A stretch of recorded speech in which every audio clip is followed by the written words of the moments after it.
Earful Tower listeners, this week we've got an episode with Tal Spiegel. This is the guy behind the Instagram account, the wildly popular Instagram account, Deserted in Paris. That's deserted with 2 S's. And why? Because he's all about desserts. Now, check out his Instagram account. He's matching pastry with shoes with more color than you could possibly imagine. I encourage you to flick through it while you're listening to this episode, unless, of course, you're driving. And then don't even look at your phone. Keep driving. Do it when you get home. Now, hang around after the chat for a story from Corey, the tour guide Corey Fryer, who's going to be talking also about shoes, but this time about how the shoe scene changed when the Nazis occupied Paris way back, Second World War. So have a listen to that. And rather interesting, I thought, I found out that Corey is an egg corner. What's an egg corner? You're going to find out. I had no idea until he said it. And one last thing, there's still tickets available for my live episode on November 15th. Come check it out. I'd love to meet you. All the details will be on theearfultower.com.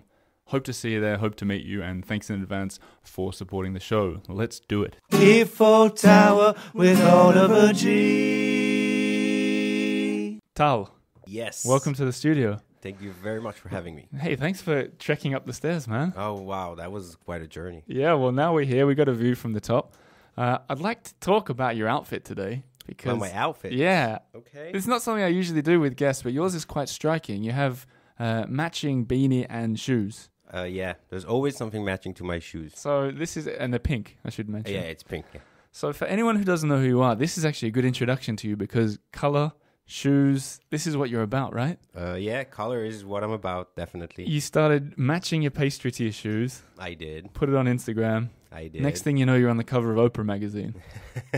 Well, not on the cover, but yeah, on the the word magazine. was on the cover, wasn't it? Oh yeah, it was. Yeah, it was. Okay, something. you weren't a cover boy, Yeah. but you were on the cover of Oprah. Yeah, Come on, that's pretty cool. that's cool. So yeah. take me on the journey. How did you get? So one day you're sitting in the park, your shoes match your pastry. No, it was like the story was a little bit more than that. I arrived here 3 years ago for patisserie school. I went to Ferrandi, and I decided when I arrived here, because I didn't really know the city and I really didn't know all the chefs, and I had like this thirst, to really know like everything. Believe me, I got that thirst too. Yeah. So yeah, exactly. So I got here and I said like, okay, well, I'm going to school. After school, I can like go and research. And I started like visiting patisseries. Like every day or two, I went to one on the list, and then I bought it. I bought like a pastry, and I tasted it, and I took a photo. And I was looking for an interesting way to like have a catalog of all of the things that I try for myself, because it was like really important for me to remember what I try. I'm also a graphic designer, so it was like a mix of like putting all the graphic desserts and then tasting them and then like documenting it. So I was basically taking like normal photos until one day, I was with my yellow shoes and I bought a cake that was yellow. Yeah. So I was like, okay, this is Hang good. on a This sec. is These good. two match perfectly. Yeah, there was a light bulb, and then there was like I took a photo and I posted it on my Instagram, which was like 500 people. It was like my family and friends. Hey man, 500 is still a lot for me. Oh yeah, sorry, I didn't say it like in a condescending way. It was just like it's good, 500. Yeah.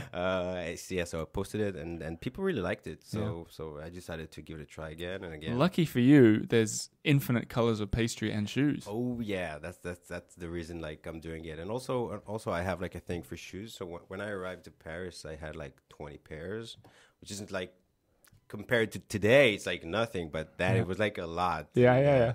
So I had some like way to play with the shoes and the pastries when I started. It was like really like nice finding every time like walking around in the street with a bag of shoes and finding like the right match. Is that how you do? Because I was watching. So No, not today, but when But I mean, in general, do you go around with a bunch of shoes, or do you pick your pair of shoes for the day? And I mean, how do you do it? Oh yeah, that's like the $1 million question. What comes first, the shoes or the pastry? But basically, That's the question I ask every guest. I got to be honest. Exactly. So in my case, it's pretty simple.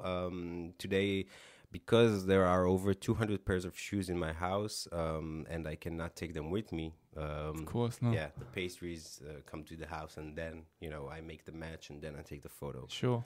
Yeah. You're making pastries as well, right? Yeah. You're a pastry. What does your LinkedIn profile say for your job? What are you? Oh, that's always like the question that like I try to define myself, and At the end of the day, I'm a graphic designer for the past 10 years. I did like the design and art, and then I did like the change to patisserie. So for me, it's like I don't want to choose. So it's a combination of two. It's like I'm a pâtissier and I'm a graphic designer, and the result of it is the combination of the two. Yeah, that's cool. Yeah, And what I like is the name of your show. The name of your soon, who knows? yeah, hey, who knows, right? Deserted in Paris. That's a play on words. Yeah, that's a play on words. We love play on words here. Oh yeah, Earful Tower. How do you like exactly. that? You know, someone contacted me and they said, I just don't get the name of your show. You're spelling it wrong. It's like, come on, it's a play on words. Yeah. If you have to explain it, maybe it's not very good. Yeah, I try not to explain mine, but I think it's okay.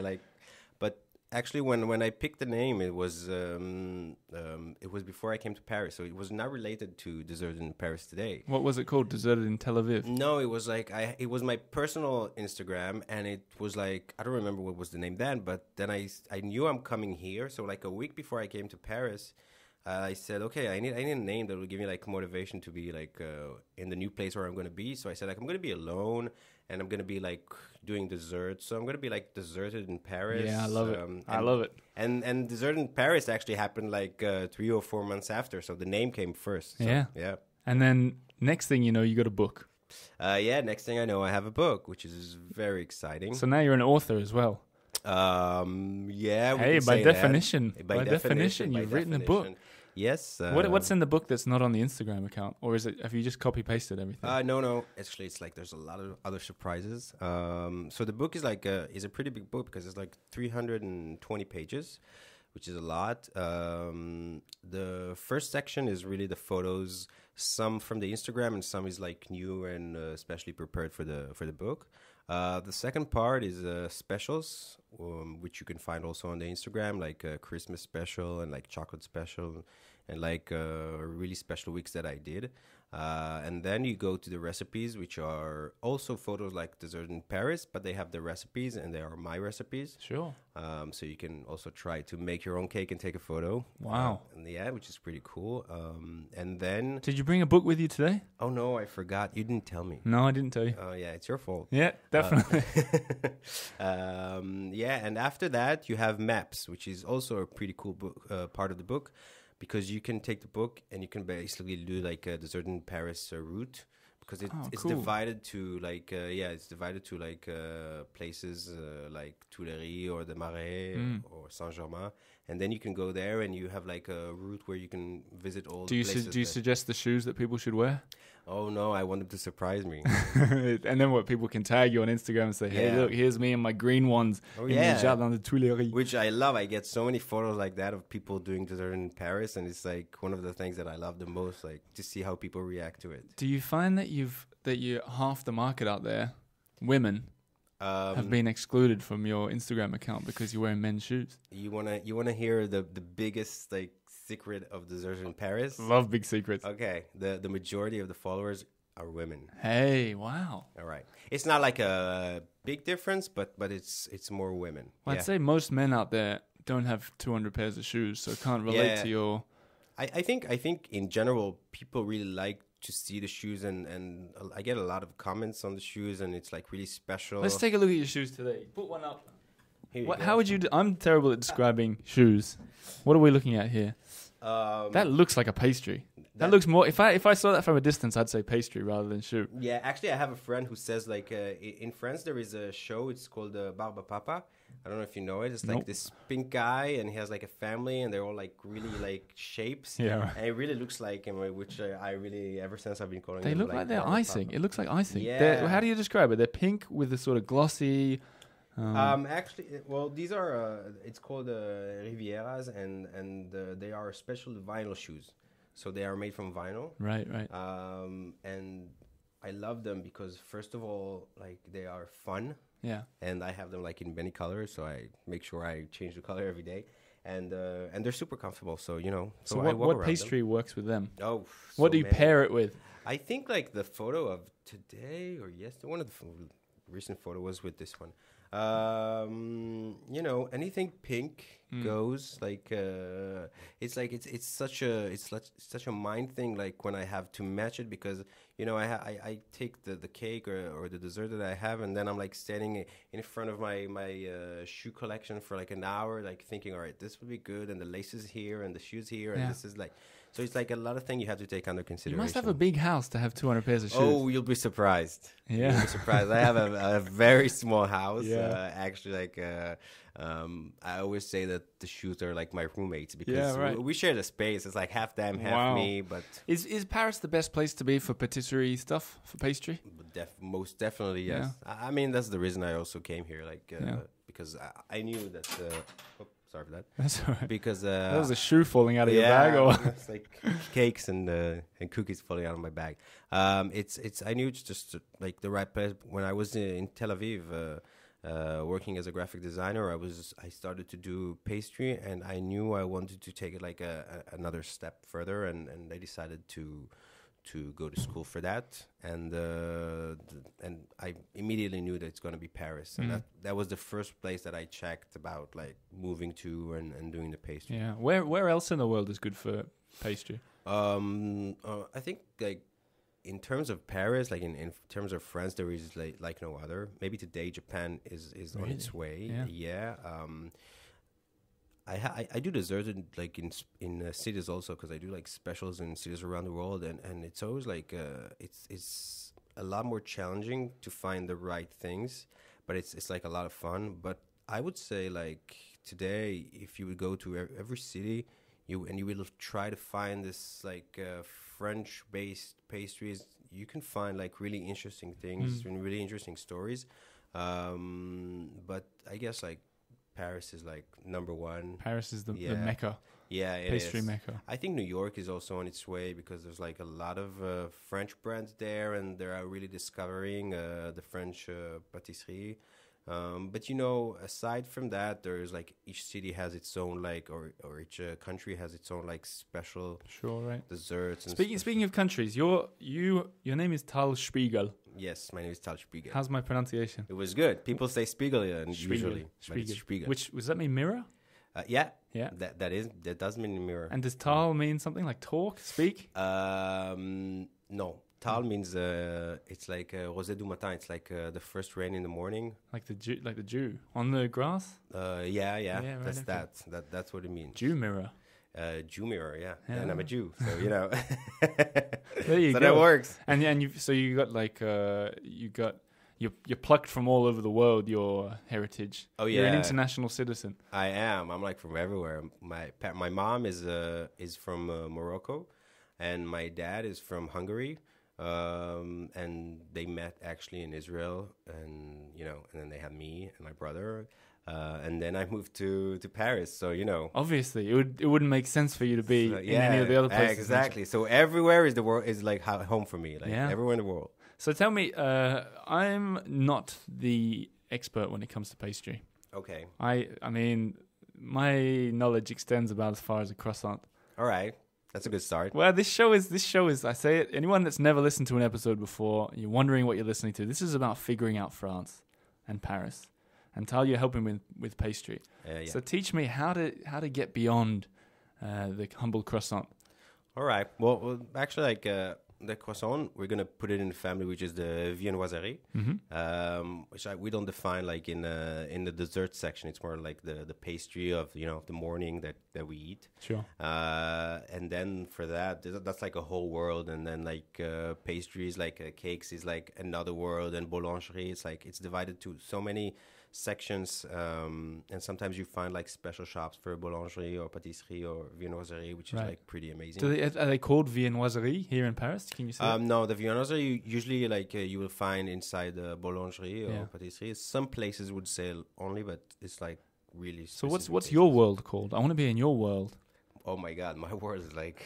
What world am I in then if I'm just eating croissants and pain au chocolat? So I'm in the patisserie world. You need to be exposed to a lot more than that. That's why you're here. Exactly. So, I mean, like, you should be trying every time. So tell me where to start. All right. So if you like croissants and you like pain au chocolat, there's like other creations that are super amazing and they don't get the exposure that our famous croissants get. Now's the chance. Yes. Expose them and tell me where to get them.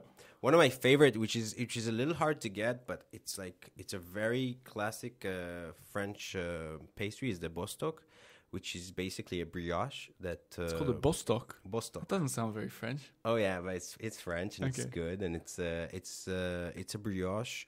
Sounds Danish. No, I don't think so. Danish pastry. And it's so good. Yeah, Bostock. Yeah. How do you spell it? Bostok or CK. Okay, right. Yeah. And it's basically a brioche with almond cream, and it's soaked with a syrup. Okay. And after you bake the brioche, you cut it, and then you put the cream, and then you bake it again, and it's like really amazing. That sounds pretty good. Yeah. And one of my favorites is the chausson pomme. You know that one. It's like a slip. It translates to slipper, but it's yeah. Of course you like that with the name of a shoe in it. I mean, of course. But that's like an apple turnover or something. Yeah, not exactly, but yeah, it's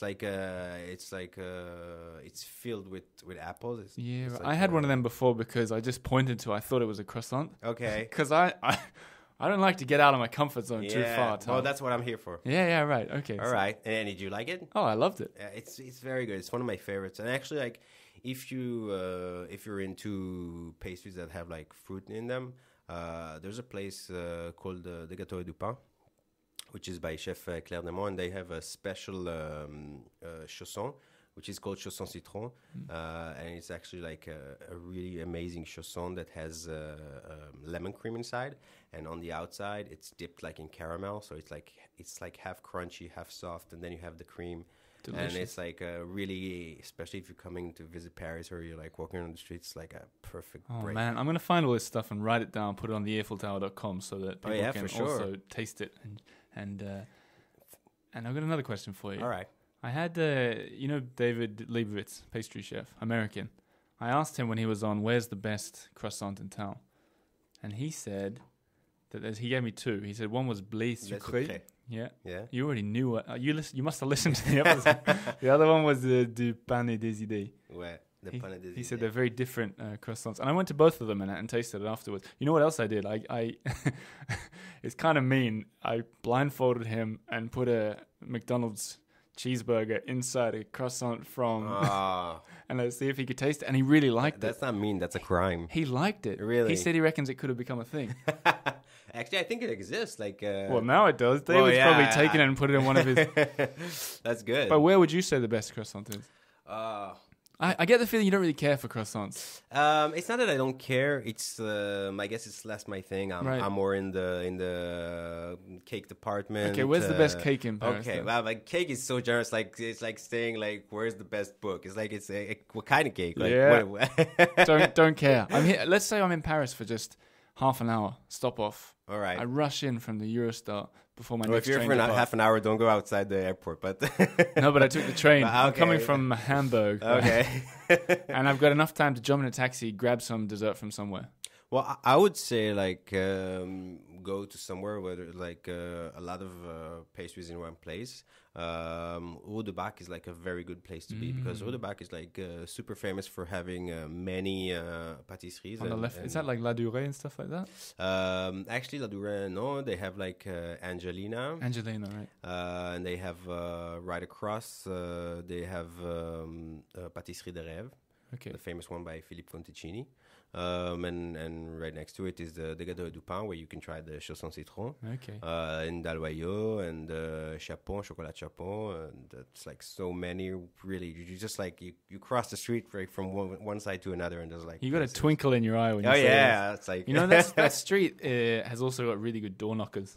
You know, if you walk along the doors, just there's the most amazing. I got obsessed by door knockers for like a week. And I just walked around, kind of like what you've got with your shoes and stuff. I get obsessed with door knockers. It's like my brother, whenever he comes visit me, he's obsessed with doors, like outside. So every time he's like taking like tens of photos of doors. And for me, it's like, unless it's like pink, I don't really see it. But, Fair enough. Those quick questions I asked you reminded me that it's time for the quick fire round. All right. 5 quick questions. And I got to be honest. You got to be quicker than you were with the last answer. Okay. Well, I'm gonna do my best, but I have to think. It's not all going to be pastry related either. What is your favorite street to walk down in general in Paris? That's a really hard one. Oh, I'm sorry. Yeah, it's only going to get harder as well. Oh yeah, and you're bringing in like street names, French street names into this. My favorite street. Oof. I would have to say, I would have to say Rue de Bac, because I go around there a lot and I really love the street. And good door knockers. Yeah, there's like great door knockers there if you're like looking for it. And all right, okay, we've got that one covered. What about favorite restaurant? I'm not talking patisserie here. Okay. Well, I'm not gonna say Miznon because it's Israeli and like. It's good though.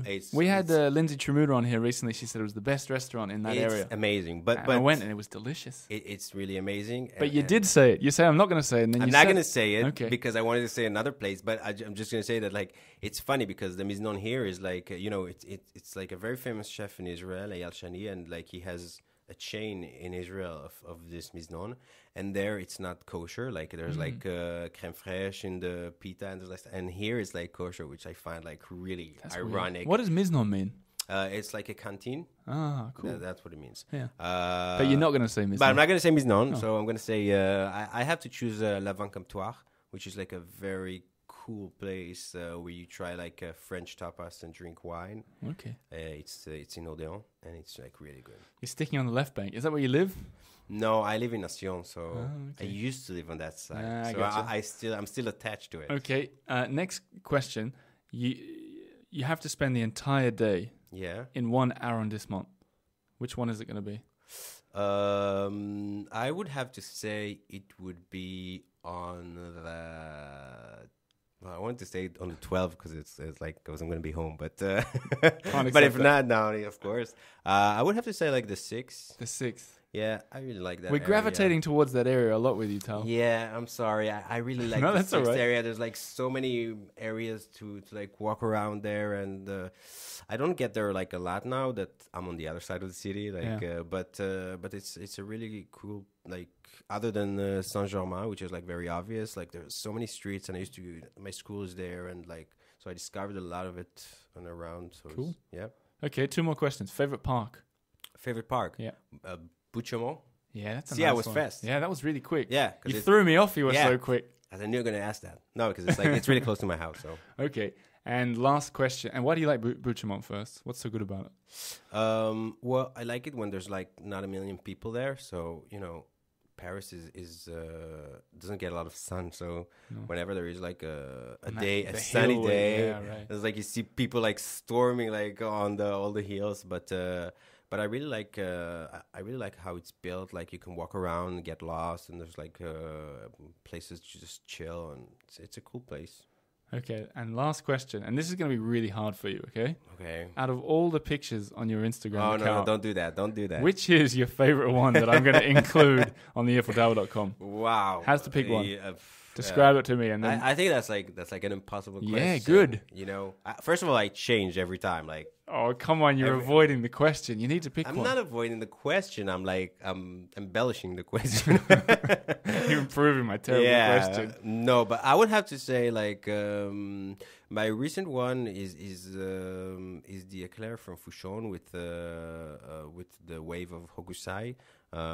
Which is like it was like super successful on dessert in Paris. It's like it's the highest in likes, and people really loved it and went crazy for it. And actually, I love it too. It's like it's really, they printed like the wave on it, and it looks like an art project. And what color were the shoes?